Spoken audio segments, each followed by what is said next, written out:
1 out of 2. 72-70, Duke, 10 seconds to go. Got to cut and run through the ball, and who better than this guy? Get it into Boozer, back for Sarr, ahead, Boozer, that ball deflected and stolen by Mullins. Caravan, 2 seconds, Mullins tosses it out. Oh! It's good! We're point 3! UConn goes in front! Utterly impossible. March means drama! The deflection, the reaction, and then the major nuggets out of Indiana.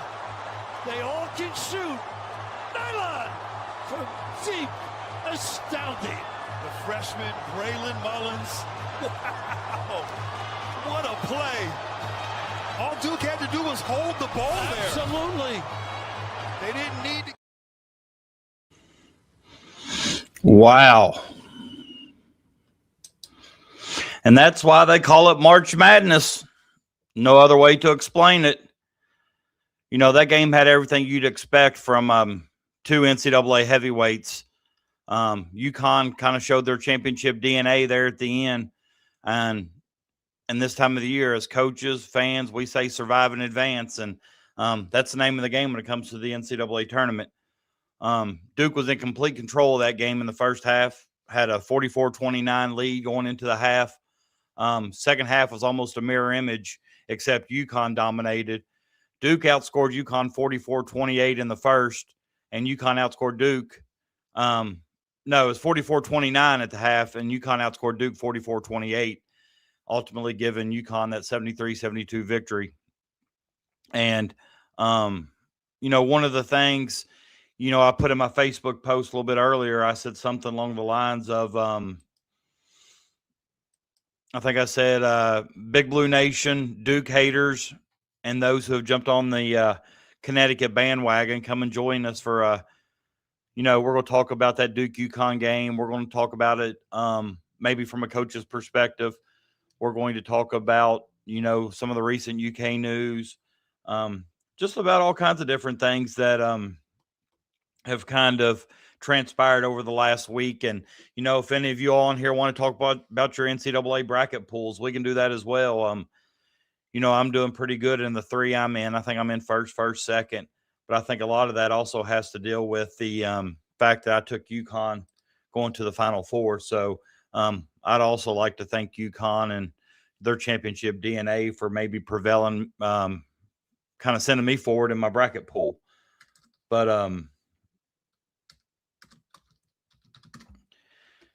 one of the things, you know, I love to hate on Duke as much as anybody else. You know, as a Kentucky fan, you know, we have to relive that Christian Laettner shot from 92.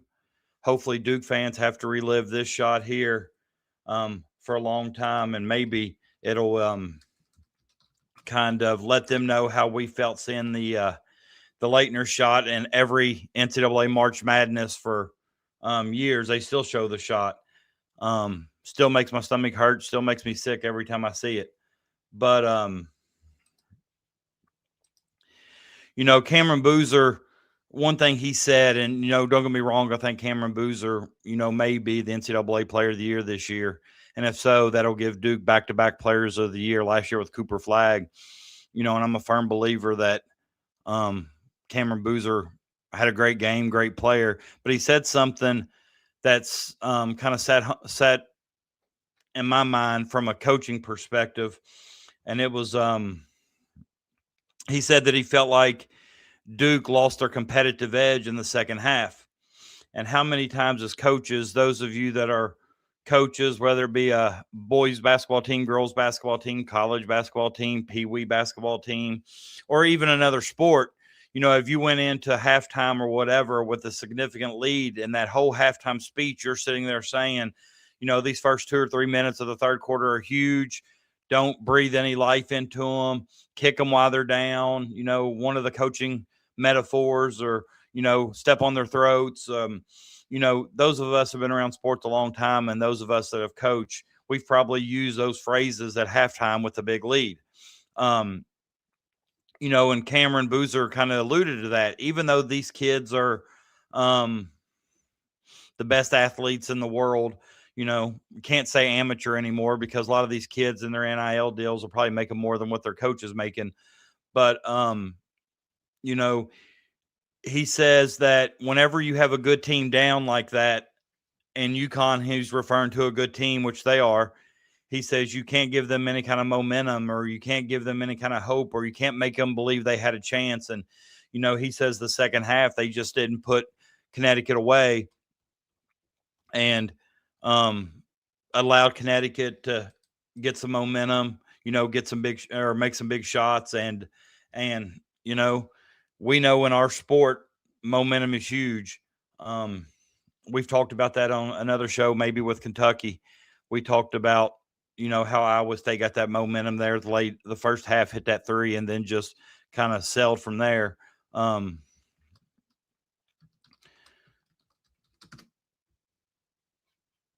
right, I'm looking for something specifically here. And, but, you know, I'm sure UConn at some point in time in that halftime speech or whatever, or after the game, they probably used the phrase survive in advance, because in March, you know, that's all that matters. The Huskies stayed hot, you know, no pun intended, but, you know, we call it March Madness for a reason. And once again, March Madness delivered. You know, for those of you that are new here, we have several online viewers, but for those of you that are new, if you are new, please do me a favor before I get going and go ahead and like and subscribe to the channel. We jumped up about 25 subscribers last show. I'd like to jump up more. I'm getting closer and closer to 300. When I started this journey at the beginning of high school basketball season, I never thought I'd have 15 subscribers, you know, but I'm getting close to 300. And, you know, to each and every one of you that do subscribe, I do appreciate that. I just want to ask you to go ahead and subscribe, maybe give the show a like, whatever. Just continue to help the channel grow. I enjoy doing it. I put a lot of time and work and effort into the graphics, you know, just kind of the research and stuff I do before the shows. And so anything you can do to help, you know, with that, I'd appreciate it. So, but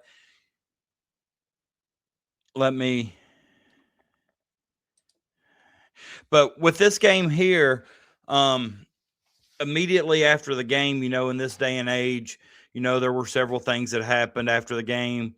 You know, haters immediately started asking, you know, has John Shire underachieved? You know, when I say that, on my Twitter feed is a lot of University of Kentucky basketball fans because I live in Kentucky. You know, they're my favorite team. That's who I cheer for and root for. So a lot of my feed is nothing but Kentucky basketball supporters. And, you know, several years ago when John Calipari was here, you know, the last 5 years when we would have number one ranked recruiting class after number one ranked recruiting class, we'd have top 5 draft picks. We'd have 3 or 4 McDonald's All-Americans in every recruiting class. And, you know, and Kentucky would, you know, get beat in the round of 64 to St. Peter's, or they would lose in the round of 32, or just those last 5 years, we saw very few, you know, Elite Eights, no Final Fours. And, you know, just, you know, Cal's success from the first 10 years kind of dropped off to where it led everybody in the national media and all the pundits to say, you know, Cal's got all this talent. Why aren't they doing better? You know, Cal's underachieved. You know, when you got all this talent, why aren't we going to more Final Fours? And, you know, that was a conversation that was almost held every day on social media. They talked about it on Kentucky Sports Radio. Just, you know, anywhere they were talking about Kentucky basketball, it quickly turned to how come Kentucky isn't more successful? Well, those same conversations are starting to happen with John Shire. And John Shire, you know, being the coach of Duke, you know, also has these lofty expectations. 99.9% of the year, Duke's in a preseason top 5. Duke is, you know, constantly getting the best players in the country. You know, like I said, if Cameron Boozer is player of the year this year, which he has a legitimate chance and should have, and definitely in the conversation, that would give Shire back-to-back players of the year, talking about Cooper Flagg last year and then, Cameron Boozer this year. But, let's talk about John Shire, and if anybody's in the comments, I'd love to hear your thoughts on this. Has he underachieved? Once again, the same conversation that we talked about just a week or so ago. Any other program in the country would love to have these records here. And I just noticed I put 3 straight Elite Eights, but I used the 3 for elite, and I don't know why I did that. And I think it's just a typo. But after every show, if I didn't mispronounce somebody's name, call them the wrong name. Denzel Aberdeen was Denzel Washington just a couple weeks ago. So this just means I have room to improve, room to get better. But if any other coach in the country, other than probably Duke, Carolina, Kansas, Kentucky, maybe even UConn now, any other coaches that had this resume here that Shire has would probably be getting contract extensions, be talked about as, a potential, Hall of Fame coach. Pepsi. I'm still waiting for that sponsorship. Well, here it is. But since he's at Duke, a program with lofty expectations year in and year out, is it fair to say that he's underachieved just because he didn't win a national championship? What are we basing this success on? Are we basing this success on coaches from Final Fours and national championships? If that's the case, Tom Izzo wouldn't be mentioned as one of the greatest coaches. I think he said earlier this week in a press conference that, he hasn't even contemplated retirement yet because there's still things that he wants to accomplish. And I'm assuming he's referring to winning a national championship. But let's look at this. Shire's got 124-27 career record. I mean, I didn't do that, but let me do that real quick. Let me do the math. 124. He's got an 82% win percentage. Okay. 82% win percentage. Now, before I go on, it needs to be said and stated that I'm not a Duke fan. That somebody was talking to me earlier today at work, and they asked me something about the NCAA tournament. I said, well, my favorite teams I got 3 favorite teams: Kentucky, anybody that's playing Duke, and anybody that's playing Louisville. Those are my favorite teams. I know a lot of Kentucky people hate Tennessee, North Carolina. I don't like those programs either, but my favorite teams truly are those that are playing Duke, those that are playing Louisville at the time, and then Kentucky. But, I think you have to give credit where it's due. He's won 82% of his games, coached in 151 career games, and won 124 of those. Okay. He's been to 3 straight Elite Eights. He's won the ACC, which, year in and year out, ACC is one of the better conferences, a pretty deep conference that has a lot of teams that make the NCAA tournament. He's won that 3 out of 4 years. He's the fastest ACC coach to 100 wins. Think about all the coaches who's coaching the ACC. Well, you got Krzyzewski, Dean Smith, Valvano. We could go on forever talking about the coaches who have coached in the ACC, and Shire is the fastest to 100 wins. There's the back-to-back player of the years that we've talked about. He's had multiple number 1 recruiting classes.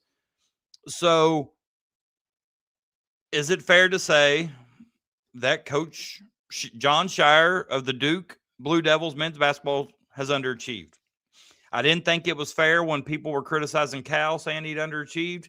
And I don't think it's fair to say that John Shire's underachieved. What are our standards for success? Do our standards for success change based on, what program we're coaching at? Obviously so, because any other, Morehead State's coach had this impressive resume right here. Like I said, he'd be locked up, probably given a lifetime contract, which, we joke about in Kentucky. That's when Cal's success kind of started going downhill, when he got the lifetime contract, one that he had earned.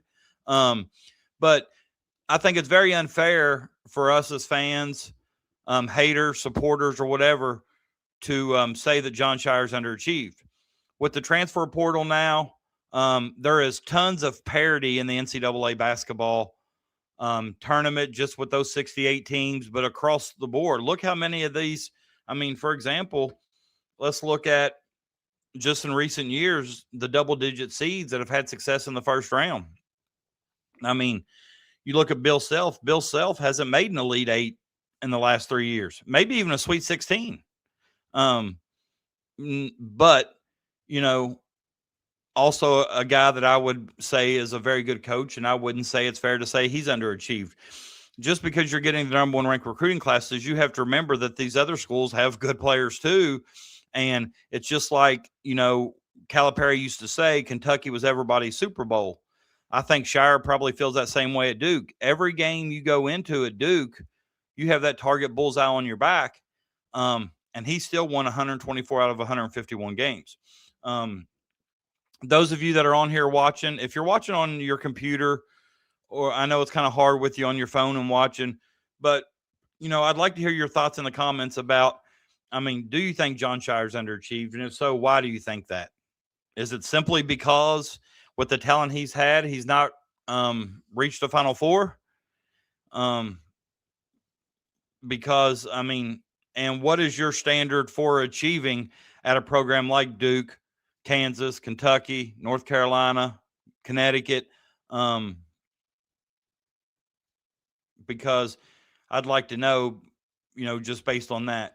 But also want to play a video from Jay Williams, and if you're all active on Twitter,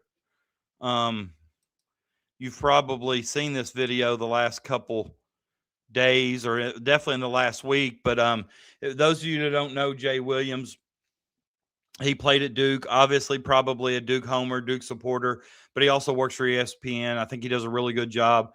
But if you can see the tweet on the far right, you know, he says the fastest way to expose yourself as a casual is to call Scheyer a choker. And I'm not sure what all these numbers refer to here on the side. Not real sure, because I didn't read, you know, what the tweet is, you know, those numbers. But let's listen to what Jay Will has to say as a in this video, because I think it's a very good video.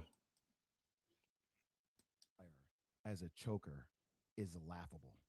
This shit is laughable. Last time I can remember, 3 out of 4 coaches in the Final Four haven't won the big game yet either. And how long have they been coaching? But, you know, anybody that wants to equate success to just winning the big game, you don't know what you're talking about. Yeah, we can all be critical of what happened last year in Houston. We can all be critical with what happened this year with a double-digit lead being blown, sure. But this dude has reached 3 straight Elite Eight games, 3 straight. His record in 4 years is 124-27. He's won the ACC tournament title 3 out of 4 years. He's won the ACC regular season title back-to-back. He's had the National Player of the Year back-to-back. He's the fastest coach to reach 100 wins in ACC history. He's had the #1 recruiting class 3 out of his 4 years, with another #1 recruiting class coming next year. He's had back-to-back 30-plus win seasons. So lose me with all, he's overrated. What are you talking about? Let me tell you the timeline has taken other great coaches to win a championship. Coach K, 16 years until he won his first. Bill Self, 15. Roy Williams, 17. Bob Knight, 6. John Wooden, 16. Tom Izzo, 5 years. Jay Wright, 22 years. John Thompson, 12 years. John Calipari, 20 years. So look, is it difficult to win the big game? Sure. Can you be critical because he's had top-tier talent and they can't get over the hump, even though they've all been freshmen? Sure. Do you want to compare him to John Calipari? Sure. It's hard to win a championship. But lose me with the fact that this dude isn't extremely successful.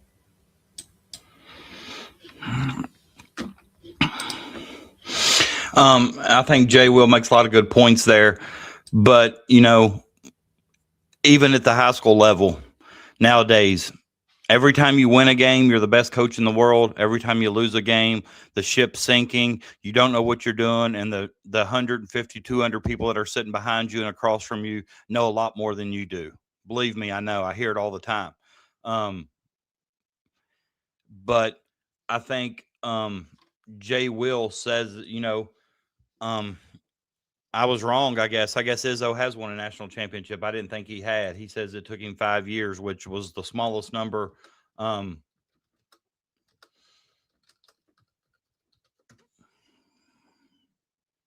Yeah, he won one in the year 2000. So, my mistake. See, I told you I make mistakes all the time.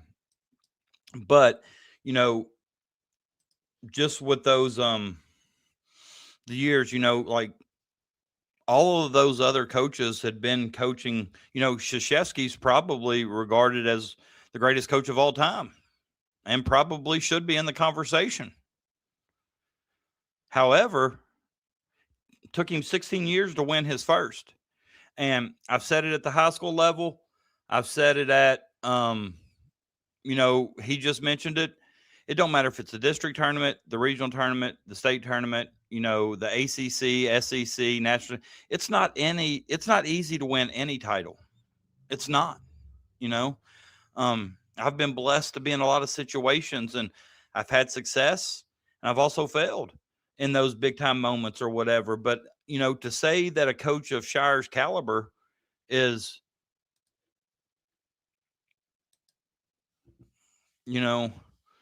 underachieved, I think I would give you the facial expression that's on John Shire's face right there. If I had that kind of resume and you tried to explain to me that I was an underachiever, and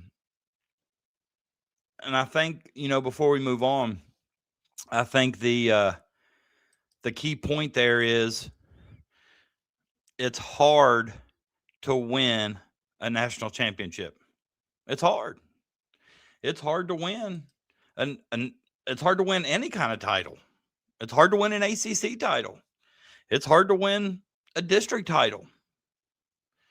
It's, and I think the amount of pressure that Shire's on following Coach Krzyzewski needs to be thought about. I think the fact that he's coaching at a high-profile university such as Duke, and everything he does is constantly under a microscope, needs to be considered. And still the fact that this man's won 124 out of his 151 games that he's coached, and people are out there saying that he's underachieved. It just kind of blows my mind. And maybe the coach in me is protecting the coaches, because I think this day and age, coaches are I think coaches are treated unfairly in the coaching business, based on how they're treated by, the outside, the media, everything. So I'm probably speaking from a coach and standing up for the coach. It just happens to be that the guy has Duke across his chest. And I wish we'd have some people comment. I know you can't, probably because you're on your phone, but this is a conversation I'd like to have, or at least a discussion. And we'll try to get some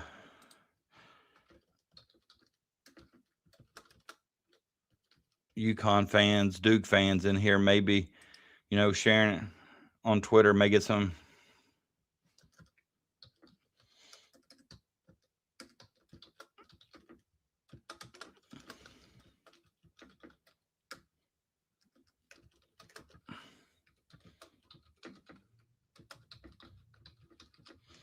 All right. Hopefully we can get some people that, a lot of times the people that come in and comment are watching from their computer.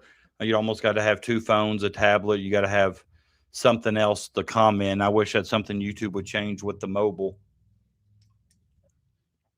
But, as hard as it is to win a championship at any level, I think it's absolutely ludicrous to say Shire has underachieved. And I thought Jay Will did a very good job of explaining that in better ways that I could. Granted, he's probably a little bit of a Duke homer. I'm not so sure he would come out and say the same thing about other coaches or protect them as hard as what he did, John Shire. But, with this kind of resume, winning 82% of your games, I don't think underachieve should be a word that's even brought up. Has he lost some games he should have won? Yeah, absolutely. But you tell me somebody in the coaching business right now, whether they're in the Upward Bound League, the YMCA League, or the NBA. Tell me a coach who's coached in a game that hasn't lost the game they should have won. All those coaches, I talk about all those coaches in the stands. They don't have to make a split second decision that can ultimately affect the outcome of the game. And so those the coaching council that usually sits in the top back row of the gym that have every answered every question. But anybody that's coached a game, a sport at any level, has lost a game they should have won, and vice versa. Probably won a game they should have lost. However, but it also leads me to the conversation of it's like Caden Boozer there at the end. The video. Let me see if I can find the video to play it again. I'm not so sure. 1 out of 2. 72-70. Duke, 10 seconds to go. Got to cut and run through the ball, and who better than this guy? Get it into Boozer, back for Sarr, ahead, Boozer, that ball deflected and stolen by Mullins. Caravan, 2 seconds, Mullins tosses it up. Oh! It's good! With point 3! UConn goes in front! Utterly impossible. March means... So, you're aware, as I am, that hold on here, let me get back. Okay. As aware as I am that, watching those final 10 seconds there play out, a lot of questions probably go through your mind. One, why didn't UConn foul right away? They're down 1 or down 2. 10 seconds ago, they throw it into, Cameron Boozer. And I felt like, 2 guys rushed at him. He throws it back to the inbounder. Inbounder then hits Caden Boozer. That's 3 passes. Why doesn't Duke just hold the ball? You're up 2. If you hold the ball, you get fouled. I know there's a risk of a tie-up, but usually at that level there, you can get a foul or get the pass off. But I think they had multiple chances there to just hold the ball, get the foul, make 2 free throws in advance. But once again, this is all coaching hindsight. We've all had this speculation. We've all probably had these conversations the last week or so, especially if you're a Duke fan. You've probably said 1,000 times, why didn't they just hold it? Why didn't they just hold it? And the one thing I will say about John Shire, if you listen to the press conference, John Shire had said, and there's even video, he was pointing behind the defender like, look, there's 2 guys down here, nobody guarding them. Throw it down here. Let's get a dunk. Put an exclamation point on this game here, and let's go to the Final Four. And sometimes, you've all seen it at the end of the games where against the press, you make a long pass, you dunk it, kind of the exclamation point. Well, when Caden Boozer did that, the ball got deflected, fell into Connecticut's hands. And then, Mullins hit that 3 at the buzzer to win the game. Everybody knew that when he shot, that ball was going in. It's March Madness. Everybody knew, or at least went in their mind, that shot was going in. However, once again, speculation. Why didn't they hold it? Why didn't they just get to the line, 2 free throws? Why didn't Connecticut foul right away? There's only 10 seconds. It's not like they had, a lot of time to let it play out. But, what I'm getting at here is Caden Boozer who I believe made the all-region team, played his butt off. He filled in for Foster, who had been injured. Foster came back, I think, for the second round. Played really well, a very good leader on the floor. But Caden Boozer had kind of taken over his role, started at the point a lot, and had played really well. And I think in that game against Connecticut, let's look here.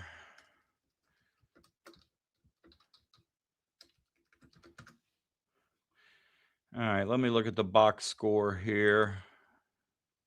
And for Duke, that game alone, Caden Boozer had 15 points, 4 of 5 from the field, 1 of 1 from the three-point line.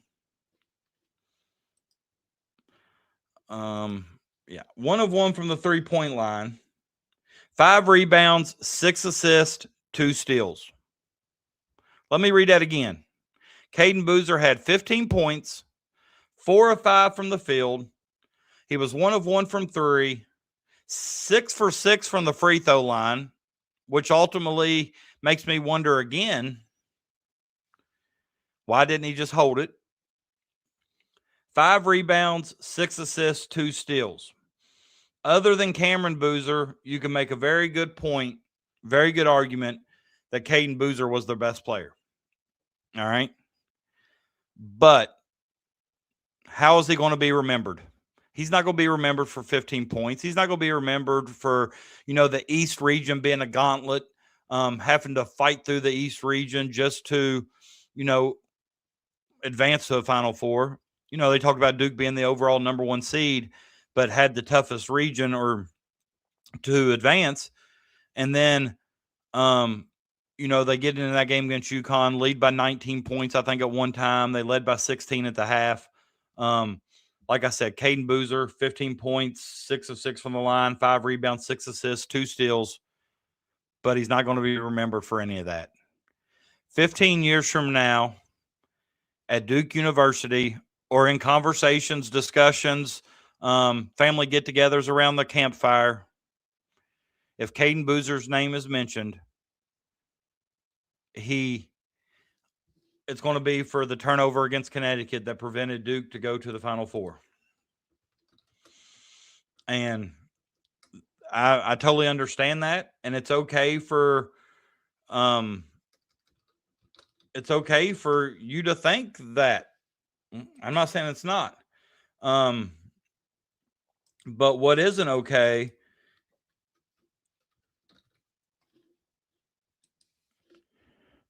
is, let me show you. And I've seen this at the high school level, not near as much.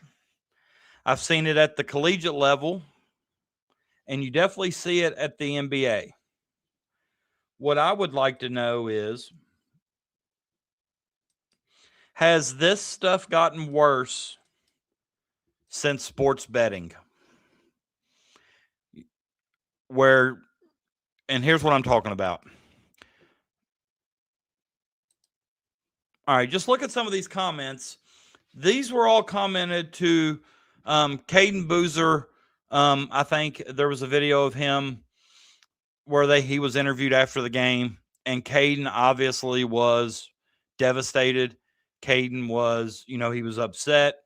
I think he even talked about costing his team the game, costing his team a chance to a Final Four. And,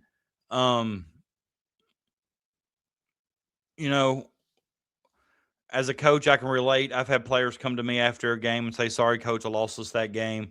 And I'm going to tell you, my response to them is the same response I probably would have said to Caden Boozer. Of course, a trip to go to the Final Four at Duke University, when you're getting paid probably $1 million plus, is definitely on another scale. However, one play doesn't generally decide the outcome of that game. There were missed free throws. There were turnovers. If you remember, just shortly before that, I think Cameron Boozer trying to drive to his right, turned it over, kind of lost his dribble, and Connecticut went down and either got a layup or got fouled, or it may have been when Caravan hit that three to cut it to 72, 71 or 7, whatever, 60, 70, 69. But generally now, is this one play magnified because of when it took place? 100%. Absolutely it was. But just because of when it took place, there's a lot of factors in that game that determine the outcome. And it had nothing to do with the fact that one single play. Yes, when that one single play happened, it definitely magnified the result. But I think it's unfair to say or to put that game solely on his shoulders. And, but let's look at some of these tweets. These are tweets from people sitting on their computer at home. These are these people we refer to as keyboard warriors. I've definitely at some point in time in my life, I've probably tweeted something at a coach. I don't know if I've ever tweeted something at a player and tagged them, but I think these were on one of Caden Boozer's posts. So I think he definitely saw these if he chose to read them. For example, it says, only reason you're playing D1 basketball is because your last name, D3 player at best. This guy just scored 15 points on 4 or 5 shooting, 6 assists, 5 rebounds against Connecticut, who has one of the better defensive teams in the country, but he's a D3 player at best. Do not walk around the city alone. I don't know if he's trying to give Caden Boozer advice or is that a threat? Daniel Brutus says you drink Don or tequila before the game. Which one?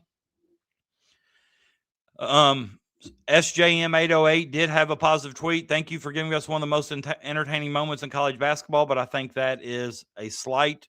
Obviously, probably a Connecticut fan. Start delivering, bro. Didn't even have to throw that, which we just talked about.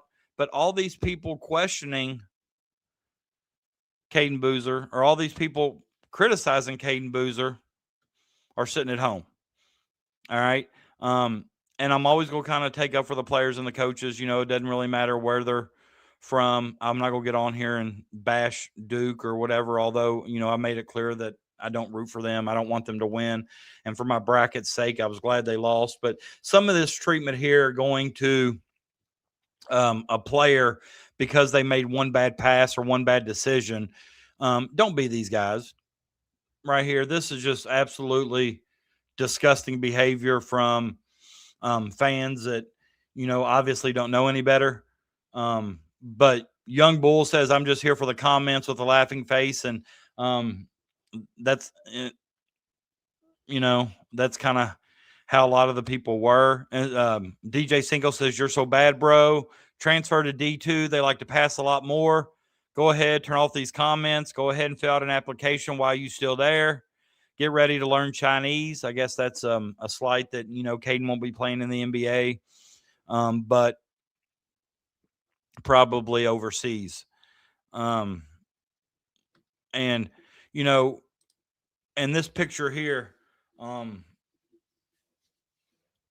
while us UK fans probably relished in the moment and love the fact that Duke got beat, it's not necessarily how Duke got beat. I think it's how they got beat. And just like it was a total collapse, kind of like the year before against Houston when they were up 7 or 8 points with a few minutes to go.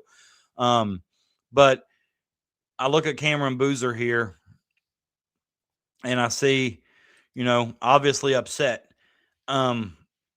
And I'm not gonna lie, I love to see that from an athlete, because if you Kentucky fans should remember, I think it was several years ago, maybe when was it Fox and Monk, Bam, that group, a lot of tears in the locker room, a lot of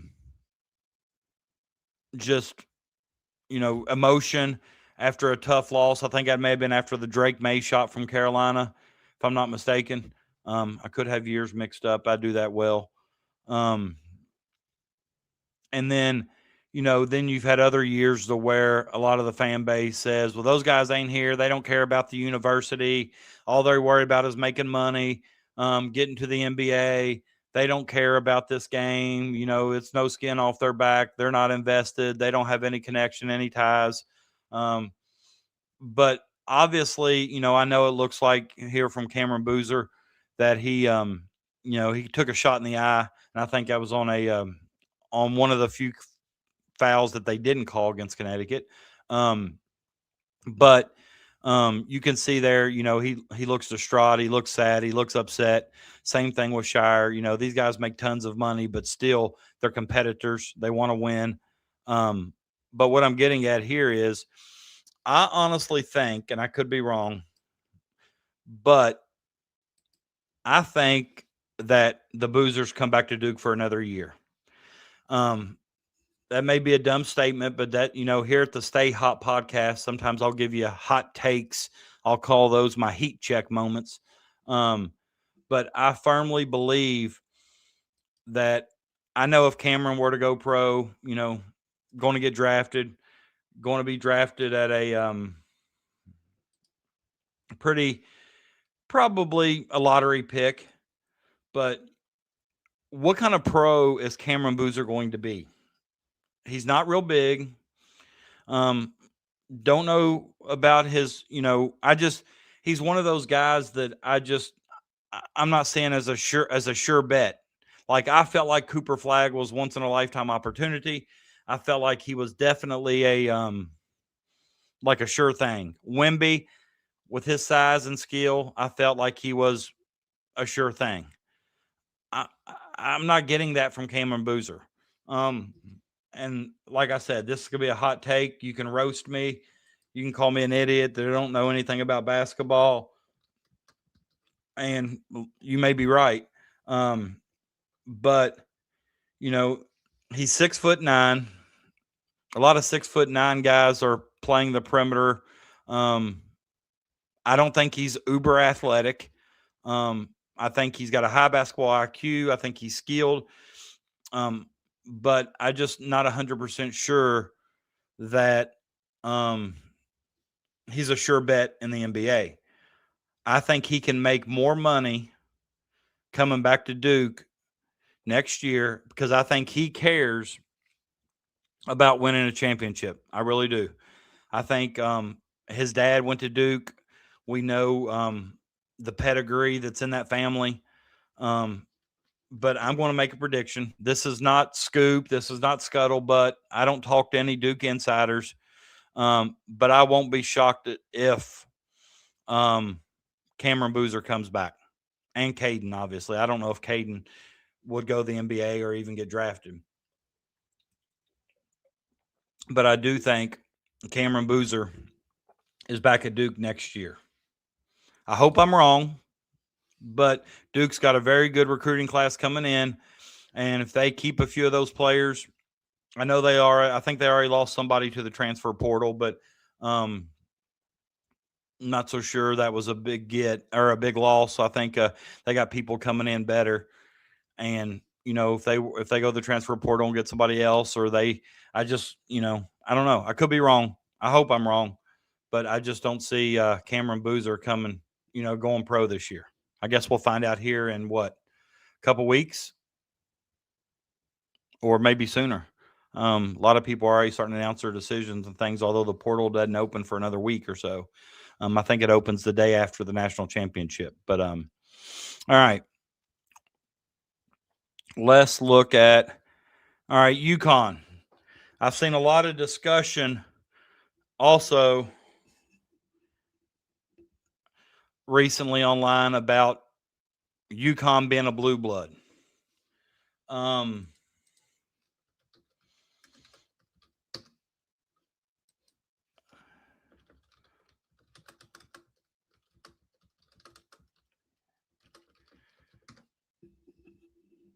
not 100% sure.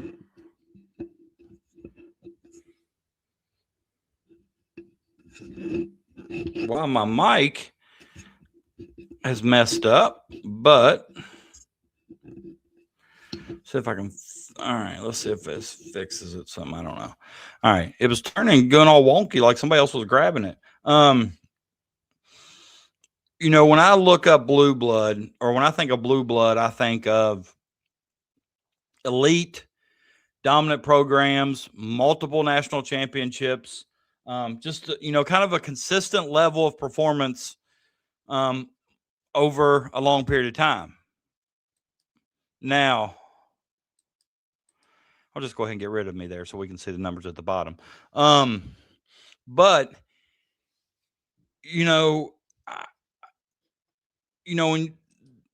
when I think of, I had this discussion with somebody recently, and this is kind of why that I'm asking this here, because generally, Kentucky, Carolina, Duke, UCLA, Kansas, I would consider those, blue bloods. And no Tennessee fans. Tennessee's not a blue blood. I had somebody try to tell me they were. They haven't even been to a Final Four. So no. When they first said that, I asked them if they were talking about football, because I don't even know if in football they would be considered. But anyways, I've kind of put let me make it a little bit bigger, see if we can see. Well, I don't. Well, I can get you through it, but I was trying to make it to where you could see those numbers at the bottom. They weren't cut off, but it could be the graphic too. But they won their first title, I think, in 1999, if I'm not mistaken. But they've won 6 national championships since '99. Let's talk about and six championships in 25 years. I'm not, because 24 was their last title. Obviously, they still have a chance this year, but 6 national titles in 25 years. So think about that. Think about Duke, Kentucky. Let's look it up, Matt. How many titles combined have Duke, Kentucky, UCLA, Kansas, and North Carolina won the last 25 years?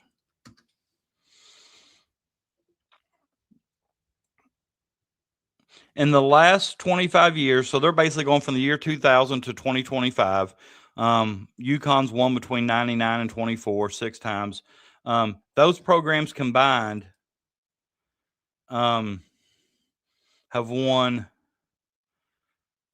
nine championships from the other blue bloods, 6 from UConn. I definitely would say they're in the conversation for blue blood status. 39 NCAA tournament appearances, 8 Final Fours. I would say generally, well, think about too, it's kind of a little skewed too, because in 2020, the NCAA tournament was canceled due to COVID. So in those, 25-year period, there was one, I guess, tournament that didn't even happen. So basically, I would say Duke, Duke, Kentucky, North Carolina, Kansas, UCLA, they've won 9 championships. UConn's won 6. You got 8 Final Fours, and over that time period, they've won 65% of their games. Pretty impressive, pretty good resume. I definitely believe that UConn is blue blood, or definitely have earned the status of blue blood now. I don't know from a historical standpoint, historically speaking, but if you talk about current blue bloods, I would definitely think their argument is as strong as any other program in the country. And, just listening to Danny Hurley a lot of times, I'm not a huge Danny Hurley fan for numerous reasons, but he doesn't show any signs of slowing down. He recruits well. They run good sets. They execute good sets. He's just a good coach, regardless of, how he is as a person or whatever. But he, as far as what he's done at UConn is pretty remarkable the last, several years. Let me see. Danny Hurley.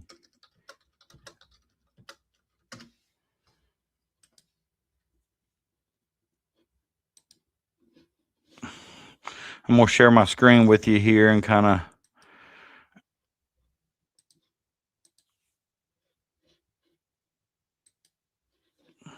I'll pull it up here in a minute once I find it here.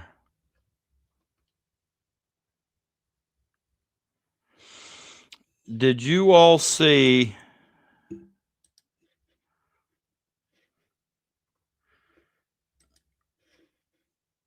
I don't know why it's a lot bigger on my screen over here that I'm sharing. Let me try share it again. I want you to, and I know all of you all have probably watched, and you're going to, or you've seen it.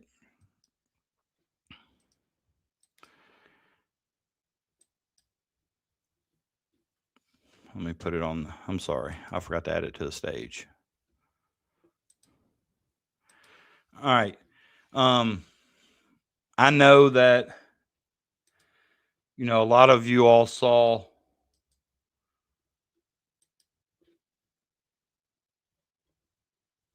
All right.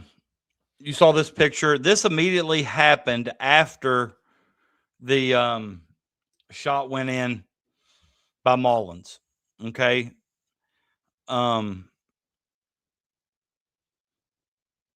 See that? Looks like a headbutt, right?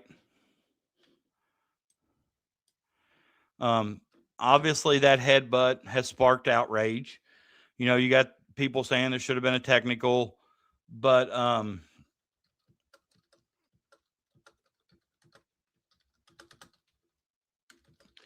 because one of the things that they don't tend to tolerate or put up with is players or coaches bumping or making contact with an official. That's usually an immediate ejection, at least a technical.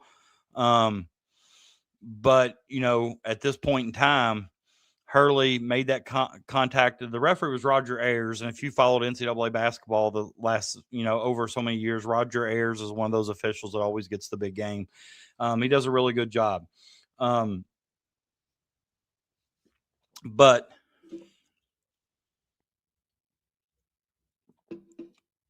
Roger Ayers, it's came out, Hurley has kind of downplayed the incident or the situation. Hurley kind of came out and said, after that big shot in that moment, why would I headbutt an official? Which, that's a valid statement, but I think it's also a statement any coach would make in that situation. My rebuttal would be, why even get that close? Or, it's also come out and said that Hurley and Ayers have a relationship outside of the coaching referee perspective, but I've read articles that say, they kind of know each other. And those of you that coach or ref at any level, you do build relationships with some of those people. And I could just tell you, back in October when I had my seizure while I was sleeping, and I spent 4 or 5 days in the hospital. I can't tell you the amount of officials that either texted or Facebook message, Twitter message me and just expressed concern and asked how I was doing. And, that meant a lot to me, because a lot of times those referees only see me in high pressure situations. And sometimes I don't always handle those situations with the utmost professionalism. I don't feel like I ever disrespect them. I feel like I try to get my point across, or I question the call and I move on. But then, coming back in November, December, when we started playing games, I would say, we finished 18-8. So that means we played 26 basketball games. And I would say 20 to 22 of those games, at least one official before the game would come over and talk to me, either during the JV game or during warmups, would just come over and kind of say, hey man, how you doing? I'm thinking about you. Prayers. Some of these referees, I know pretty well. One referee I have, I worked with, or I worked in the same building have, but by no means in any game I ever felt like he was unprofessional in the matter, or I felt like he gave me a call because we worked together, or that he didn't give me a call because people knew we worked together and he didn't want to, kind of feel like he the people were feeling like he was cheating for me or giving me a break. Never happened because of the professionalism of doing your job and doing it well. So that's what I'm talking about when they say that maybe Hurley and Ayers have a relationship outside of the game. Obviously, if it was something more than that, I don't think Roger Ayers would have been assigned to a game with Danny Hurley. But Seth Greenberg from ESPN actually reached out to Roger Ayers and asked him about the incident. And Roger Ayers, quote, and I quote, said, it was absolutely nothing. Absolutely nothing.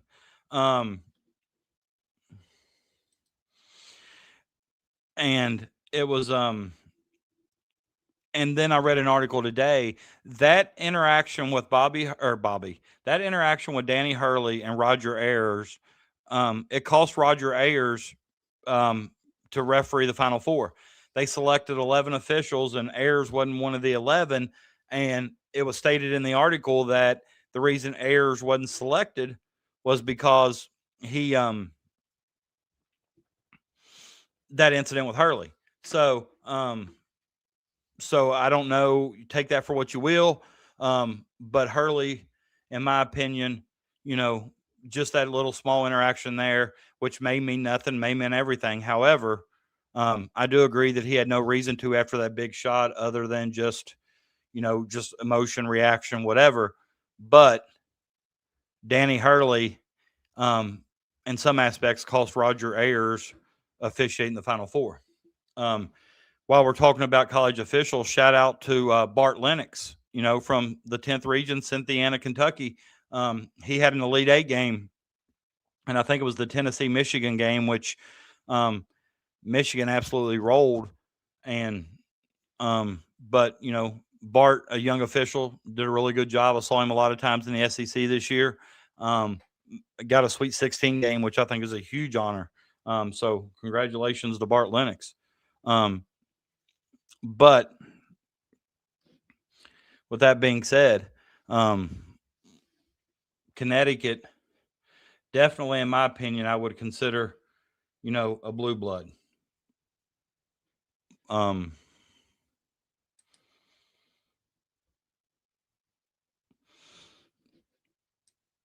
Now, let me find the.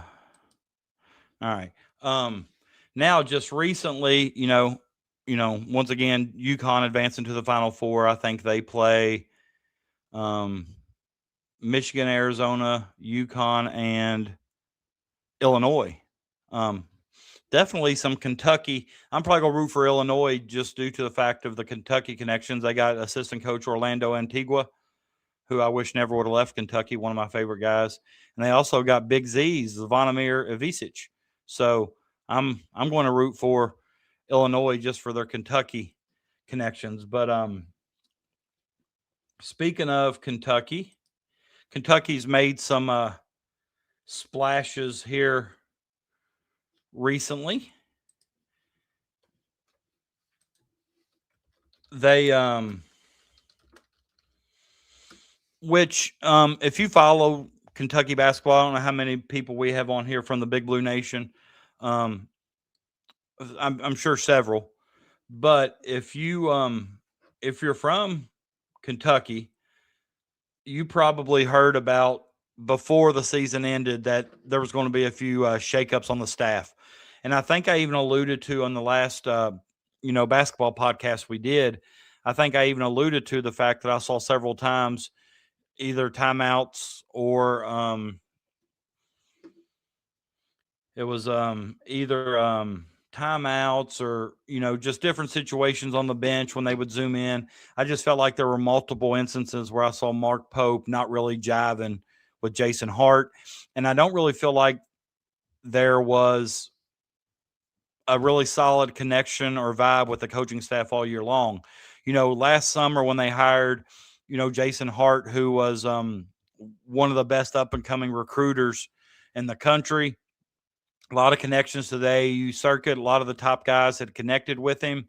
Alvin Brooks coming from Oregon, I believe. I think so. His contract wasn't renewed.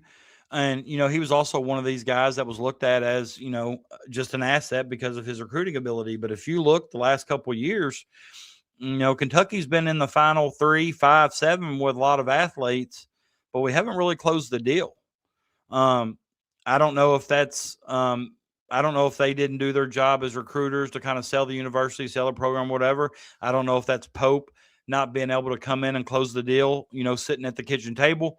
But I'm not so sure losing those two guys is a big loss to the university or the program, I should say. Jason Hart, I talked about last time him leaving for like a assistant coaching job at SMU. I felt that was kind of like a downgrade from the assistant job at Kentucky, but he was named the associate head coach, which generally means the head coach in waiting is how I take that. I do know Jason Hart's had opportunities to be a head coach, Pepperdine being the last one that he was linked to. But Alvin Brooks just don't know but I didn't really just see a lot from him where I think losing him is going to be a huge deal. Now, the difference is I believe that Jason Hart kind of left on his own. I think Alvin Brooks's contract just wasn't renewed. But Kentucky's already made a hire to replace one of those, and it's probably a name that you're familiar with. Mo Williams, who won an NBA championship, coached at Jackson State, and a lot of people are thinking, "Oh, it's Jackson State. They're not any good, or they weren't very good, whatever." Adding Mo Williams to me is a great hire. Now, obviously, I didn't watch very many Jackson State games. I can't tell you his X's and O's. I can tell you that he was a very good basketball player. He has worked a lot with player development, and I'm sure he'll be a lot of player development at the point guard position. Oh my God, Reds just hit back-to-back. They're still down 6-3, but Ellie and Sal Stewart just hit back-to-back home runs. So there's your Reds update for those of you that are looking for a stay Reds hot. Sal Stewart, speaking of, might have to change the Stay Hot podcast to the Sal Stewart because he's hot. But Mo Williams is a great hire. And not only that, but they also got his son Mason Williams, who's a 4-star point guard, to commit to Kentucky. So that's really the big player news. If you get on Twitter every day, you'll beat your head against the wall. Will he stay? Will he go? And you're going to see tweets, links that'll tell you both sides of the story. For example, Colin Chandler, I've seen multiple people guarantee he'll be back at Kentucky next year. I've seen other people say that him and his wife have already started their move out west to Utah. I've heard him linked to Utah State. I've heard that BYU is kind of throwing a bag at him that would be hard to pass up. That's where they're from. And I think his wife either owns a business or wants to start a business and wants to be home. So today I saw something about Diabate, stay or go. We did lose Jalen Lowe, which is no big surprise to me. No big surprise to me at all. I think with the amount of point guards that Pope's targeted already in the portal, I know they've been linked to Josh Hubbard. They've been linked to Hubbard. Jackson State's point guard, I can't remember his name now, but he decommitted. He was player of the year in that conference, averaged 23 points a game or whatever. He's been linked to Kentucky. If you follow Kentucky, you've heard of Dink Pate in the G League Ignite or whatever that program is. To me, it looks to me like they're professional players somehow getting eligibility to play in the NCAA, which he probably will make more money in college than he did in the G League. They've also been linked to that Butler, point guard. Is his first name Finley Bizjack, maybe, or something of that nature? Let me look him up. He's got a kind of a funny.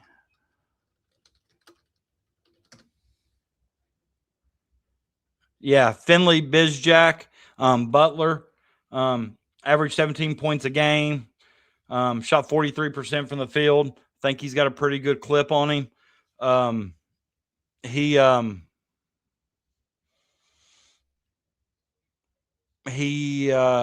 I think the knock on him was, and what several people pointed out, he only averaged 2.5 assists a game for a point guard, which to me, I don't know if I'd consider that a red flag or not.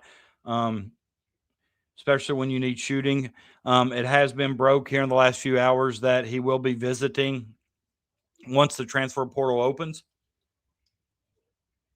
which will be next week. So this may be something seriously that Pope's interested in. And I think the knock on Pope was, this past year felt like he didn't recruit or go after those guys that fit his system. I think in the first year when he coached and you saw Kentucky run multiple offenses, ran through the five, Amari Williams, a big skilled passing big man, I think he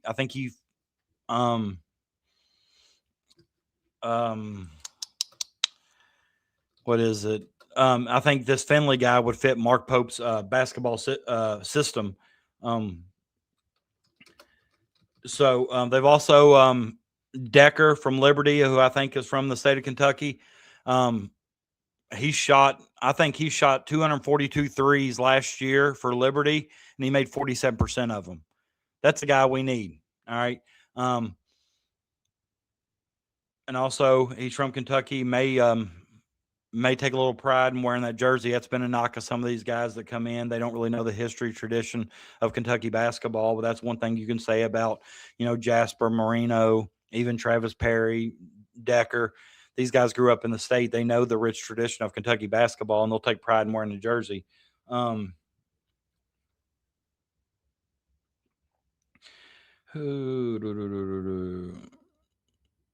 right.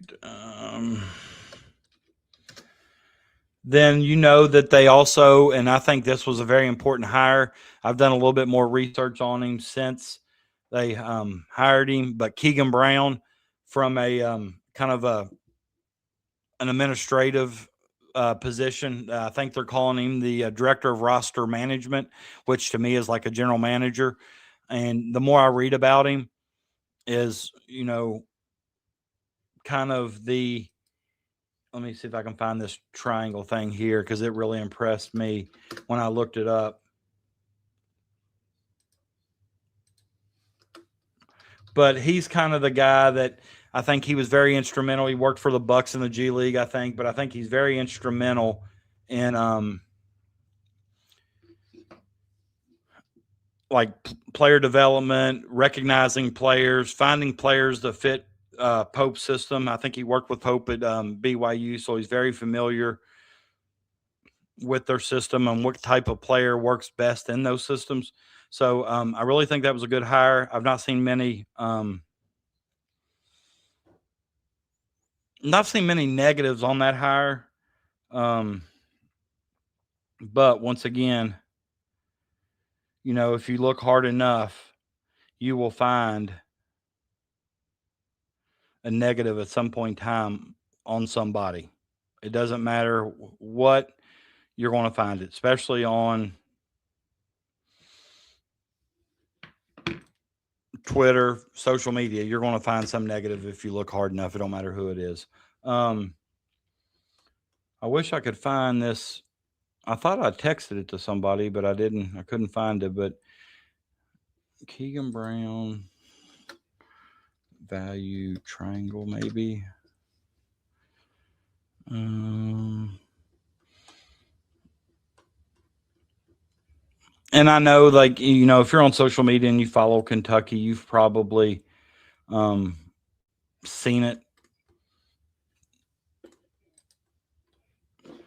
And I thought it was something that, I kind of felt like it was something Kentucky needed. But I saw another Kentucky news, and I don't know if this is good news, bad news. I don't know if this is a hint. The way I kind of approach this season is they're still at Kentucky until you hear from them specifically. But Jasper Johnson just signed another big NIL deal with Fifth Third, and is already doing commercials and advertisements for them. So, Jasper's one of those guys that took a lot of heat this year. And I think for some reason, when you play at Kentucky and you're from the state of Kentucky, I think sometimes some unfair expectations get placed on you that maybe aren't warranted or deserved. I'm not quitting until I find this triangle.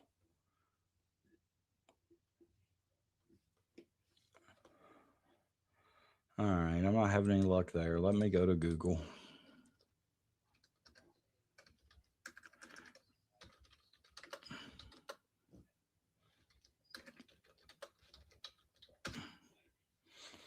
Oh, okay. Yeah, okay. Here it is.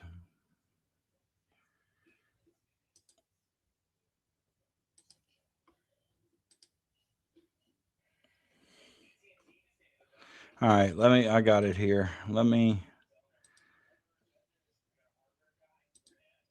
right, so it was on actually Keegan Brown's Twitter. All right, let me share my screen here.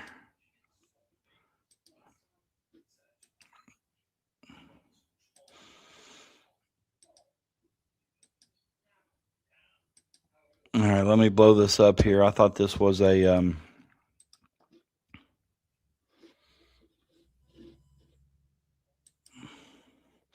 all right, is a he stated this was on August 1st of 2025. So this is over a year ago when he was actually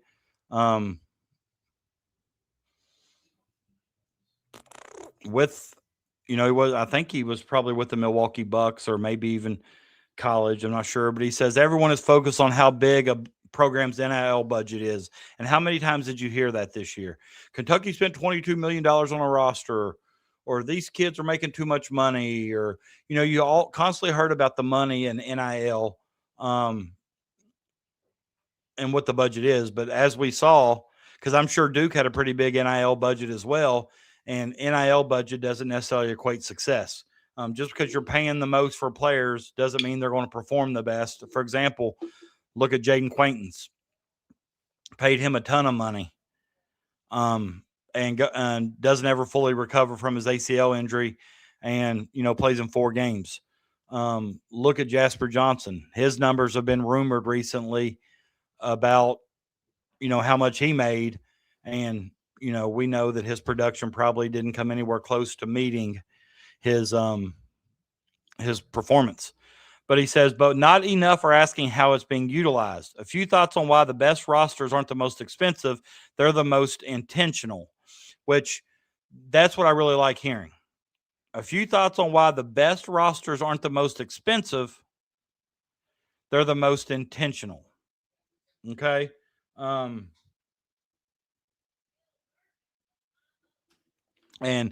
this is his triangle. At the top, he says NIL spending, cap strategy, kind of the smallest of the triangle, targeting and evaluation in the middle, and then roster planning plus identity. And I thought this was interesting that Keegan Brown posted that this year, because let me ask you, if you watch Kentucky basketball this year, as I know a lot of you did, or a lot of you have, how many times did you say, what's our identity? Does Kentucky have an identity? And honestly, I think if you want to know the truth, I think a lot of that was the problem. We didn't have an identity. All the teams in the Final Four, you hear the announcers, you hear everybody talk about these teams having an identity. And I'm not so sure Kentucky ever developed an identity. And I think I talked about it in the first Kentucky podcast I did. I felt like the roster management was the biggest issue. So it was kind of two things that Keegan Brown mentioned in August 1st of 25 that he felt were important this day and age, and a lot of people weren't asking enough questions about, were two of the areas that Kentucky struggled the most. So definitely why I think this is a good hire. Also, I think he's got a relationship with Pope, and I think Pope trusts him.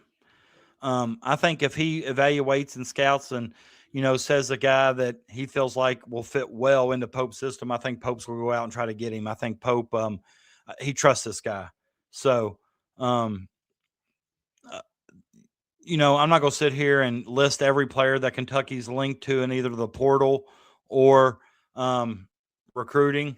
I do know that one of the highest ranked freshmen, other than Stokes, is Chris Washington, I think his name is, and Kentucky's been linked to him recently. I also know, with Stokes, it has been said that what's his name? That Mo Williams has been linked to Stokes or some connection. I'm trying to think. Some connection between Mo and his AAU coach. So, a lot of people start speculating to why, Kentucky hired Mo Williams. Was this the kind of the desperate attempt to hire somebody after Jason Hart left? Hart was Stokes's primary connection to Kentucky. And to go out and get somebody who has got a relationship already with Stokes, and Mo Williams has that. I think I've also read somewhere that Mo's son, Mason, who 4-star that Kentucky signed, has played some AAU with Stokes. So definitely another reason why I think the Williams hire was instrumental for Kentucky next season. I'm not saying that Kentucky gets Stokes, but I think the fact that he delayed his commitment from tonight at the McDonald's All-American game a week, it says a couple things. One, I believe it says that he's still waiting to hear if Bill Self's going to retire or not. If Bill Self retires, I think he's a lock to Kentucky. I just don't see Bill Self retiring, but stranger things have happened. But also think now that him delaying it a week, people speculated that he may announce it. I don't remember what game is next. It's a Nike Hoop Summit, maybe. Him being a Nike guy, Kentucky being a Nike school, that's also been speculated to, think good news for Kentucky with Stokes. I'm not going to throw all my eggs in that basket saying Stokes going to come to Kentucky. Because I don't think he will in the end. And I think a lot of me thinking that is not me being negative. I've just not seen Kentucky and this current staff be able to seal the deal or close the deal on a top recruit out of high school. So, but, I do feel like Pope, since the season ended, he's working his butt off. Connections, visits. He's still visiting Dink Pate. A lot of people thought Dink would be out of the equation once Hart left, who was another primary connection with Dink was Jason Hart. But, he flew to visit him in one of his games, had a really good game when Pope was there. So I think Pope's going out, and once the portal becomes active on April 7th, and when I say active, I mean Wild Wild West. People are already out there admitting that they're going to enter the transfer portal, but they can't sign or do anything until April 7th. So that's when it becomes open. But with that being said, I've already been on here for an hour and 18 minutes, so I'm going to end it here. But, once again, just want to ask you guys, please,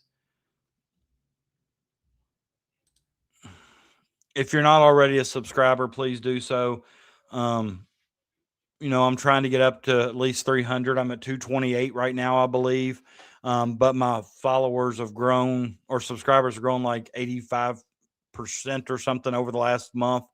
So that I do appreciate. Also, the amount of time and effort I'm putting in the graphics, videos, whatever. If you want to hit my Cash App or Venmo just for a little donation or whatever, it's never expected, but always appreciated. I've had some people send me a little bit here and there just to, tell me good job, tell me to keep going, and that's always encouraging. But I do want to tell you guys, I'm going to have a show on Sunday that you're going to want to tune into. I've got the most, I've got who I feel is the most interesting person I know coming on. He was Mr. Red for, I think, 3 solid years, and I'll get him to tell you more about that, but he's no longer employed by the Reds, so he felt like he didn't have to have a filter when coming on to talk about the Reds, but he was Mr. Red, so I'm sure he's got some great stories that behind the scenes that nobody else is going to know, and just a lot of things that, I've talked to him and stuff the last 2 or 3 days. I think I made the comment to somebody, there's the most interesting man in the world, and then there's this guy, Mr. Red. I'm not going to tell you his name yet because but tune in Sunday. I definitely think it's one that you're going to want to watch. But I will start advertising for that show probably tomorrow or Thursday. But come back and join us on Sunday at 8:00 p.m. I promise you're going to be entertained. It's just one of those people that, like, when I talk to him, it's like you keep wanting to hear more. Just all the things he's done, all the things he's doing currently. Author, traveler, musician. I mean, I've not seen anything this guy can't do yet. So I'm excited for that. For me, I'm excited for that for you. I'm excited to promote him and all he's done. But like I said, thank you guys for tuning in tonight. Once again, we had several viewers online. Numbers continue to watch. I think, our Kentucky podcast last time got 1,200 views. That's obviously my most ever. I'm hoping to obviously increase views as we go along. But if you can't watch it live, and watch it on like replay or whatever, I do appreciate you guys as well. I will see comments if you make comments when you watch this. I'm curious to see what people think. But once again, thank you guys for tuning in. Thank you for spending your Tuesday night with me. And I'm going to end it with that. So just remember, whenever in doubt, have the mindset to stay hot. Dan, you guys started 1 of 18 from three-point range, finished 4 for 5, and hit the game winner from 3. How ironic is that? What do you feel was what turned for you guys down the stretch there? What the hell did you just say? 1 for 18? I knew it was bad. I kept asking the assistant coaches, and no one would tell me what it was. I knew it was bad. Yeah, I mean, listen, I thought a lot of them were pretty good looks. You're not going to get great looks versus Duke or a great defense. So, when you play great defenses, the windows are tighter.